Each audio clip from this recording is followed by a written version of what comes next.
আসসালামু আলাইকুম সম্মানিত দর্শক। আজকে আমরা ব্যঞ্জন বর্ণ দ প্র্যাকটিস করব। তাহলে চলুন শুরু করা যাক।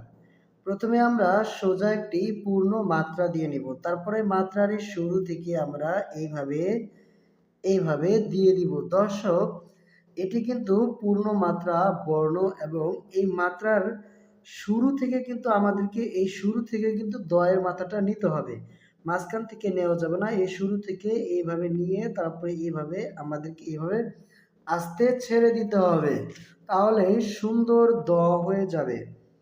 দর্শক, আমি আরো কয়েকবার প্র্যাকটিস করছি, আপনারা দেখতে থাকুন এবং আপনাদের সন্তানকে এভাবে প্রতিদিন প্র্যাকটিস করালে আশা করি তাদের হাতের লেখা অনেক সুন্দর হয়ে যাবে ইনশাআল্লাহ।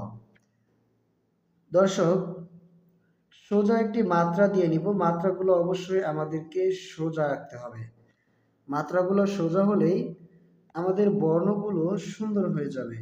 মাত্রার শুরু থেকে আমরা দটা লিখব, মাত্রার মাঝখান থেকে নয়। এই বর্ণটি মাত্রার শুরু থেকে হবে এবং এইভাবে এসে আস্তে করে আমরা নিচের দিকে দিয়ে দিব।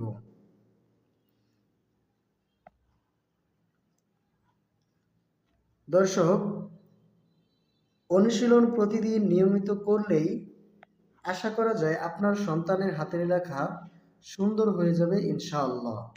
দর্শক, আজকে আমাদের এই দোয়া লেখা পর্যন্তই ছিল। দেখা হবে আপনাদের সাথে অন্য কোনো ভিডিওতে। সেই পর্যন্ত ভালো থাকবেন। আল্লাহ হাফেজ।